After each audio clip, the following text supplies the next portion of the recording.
Welcome back to Celebrity Radio. It's Alex Belfield talking to some of the biggest stars here in Las Vegas. And one of the new shows that I really wanted to see, it opened just after I left last year, is Xavier Mortimer, who is here at Planet Hollywood with the most wonderful show at 7 o'clock for an hour of really inventive magic. Xavier, how are you? Hi, how are you? This isn't the first time I've seen you in a show, because I first saw you in MJ1, which I think is probably the most beautiful show ever. It's the biggest, most beautiful, most polished. The dancers are stunning. And then there was this little magician in it who held the whole thing together with this sort of cuteness and heart that Michael Jackson would have loved.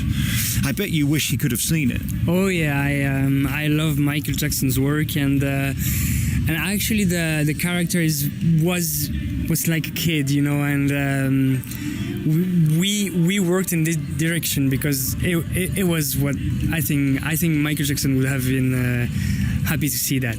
I mean, the precision of the dancers in it, and then you add on the set on top of that, and the lighting and the sound, of course, just stunning. The show is just simply amazing. I think it's one of the best Cirque du Soleil show here.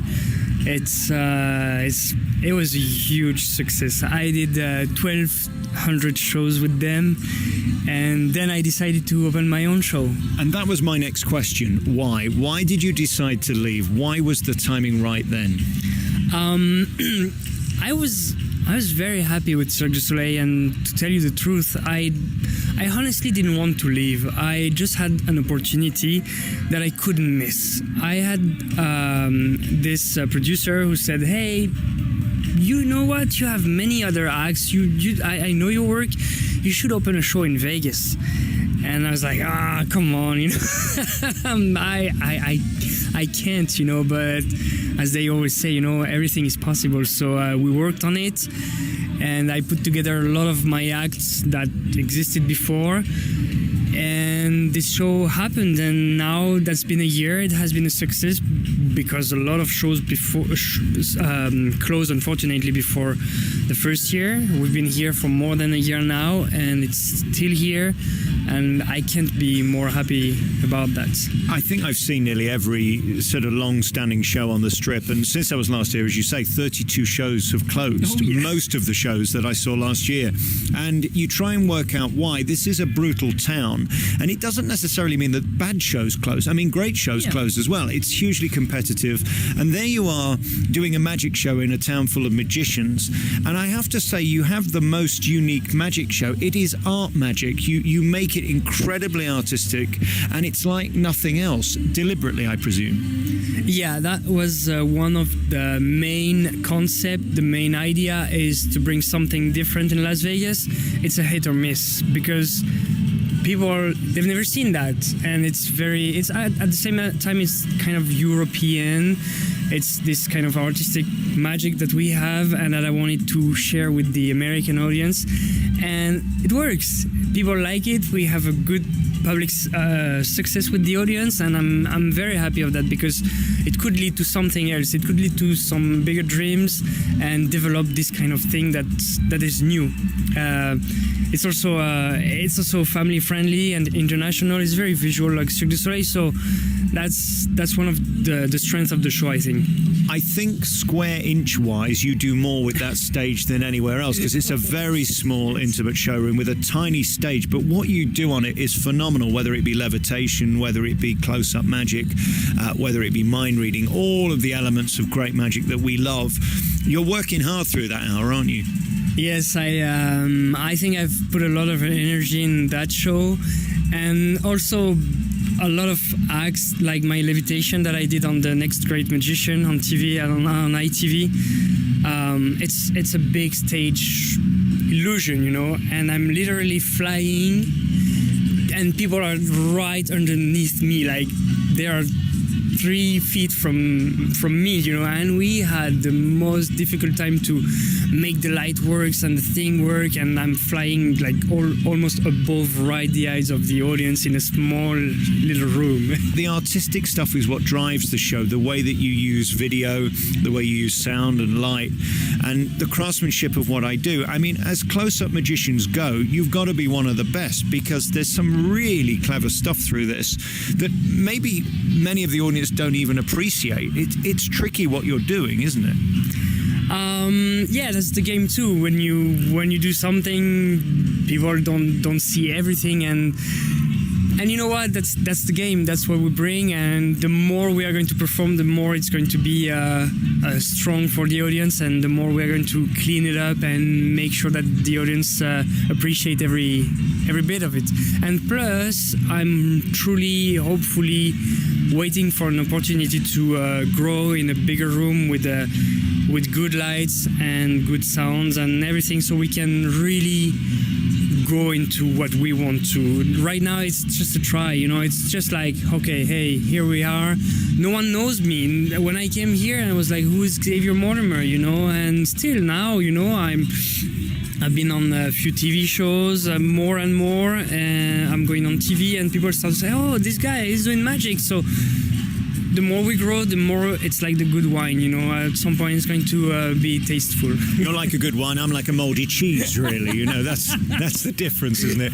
And then we look at you as a human being and your discipline and skill. I think the reason I love this town is there are some people, like the Terry Faters, who does these ventriloquists, Frederick De Silva, who's a wonderful mentalist, even Chris, people like you wake up in the morning doing magic and go to bed doing magic. I mean, this is a lifetime's work, isn't it, and an obsession. Yeah, magic is definitely a lifetime's work. I love magic, so that's why I'm into it. And to tell you the truth, I didn't even expect to be a professional one day. I studied to be a landscaper, or little things like that. Wow. And I fell into magic. I just started and I couldn't stop, and I put together a show and another show, and people start to book me. I'm like, okay, so maybe I have to make it my main job because this is making me a living, and this is what I like. So little bit by little bit like that, it became my passion. My passion became my work, and this is why I can wake up in the morning and say, okay, what new trick I'm going to do today, and I go out to bed at night and say, okay, what I'm going to do tomorrow. It's beautiful. And then your background and where you're from. Tell us your story, how you got here.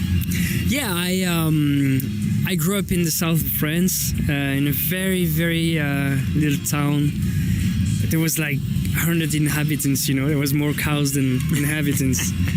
And it was in the middle of nowhere, but I saw some magician one day. I was at this dinner, and there was this guy doing like putting ashes in the hand of someone, and it goes to the other hand. I was like, no way, I have to learn that. And I follow him, like the kids. And 20 years later, I had kids following me when I was doing strolling magic, and I was like, you know what? I was one of you before. But anyways, I wanted to learn badly, and my dad is an antique book seller.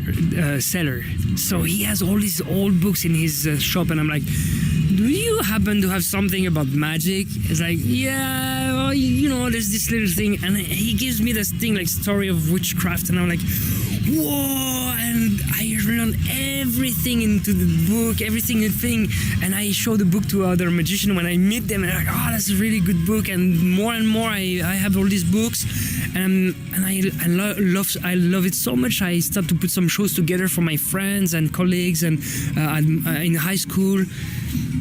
And people started to book me. They call me. They say, "Hey, Xavier, would you like to perform for this event? I'm gonna pay you for." I'm like, "What? Really? I don't have to pay you. You're going to pay me." You're actually giving me money to do my card tricks or something? No, I mean, you should, okay. I'm going for it. So it was meant to be. Yeah, and then this circus company calls me and say, "Hey, we've seen you in this festival. Would you like to join the company?" I'm like, well, okay, why not? I do this act, and then I have this producer see me in a basement in Paris, performing like little acts, and she's like, "You should have a show in Paris." I'm like, sure. And then I have my show in Paris, in Madrid. I have my show in Edinburgh. I did the French festival after many years. I went everywhere. And Cirque du Soleil sees me in a guy from Cirque du Soleil sees me in Edinburgh. And he's just like, oh, would you like to join Cirque du Soleil? I'm like, well, of course. And nothing happens for maybe 2 or 3 years. And 2 or 3 years later, out of the blue, I have a phone call from Canada. Hello, this is Cirque du Soleil. We're doing a show in Las Vegas. Would you like to join us? I'm like, well, let me think about it.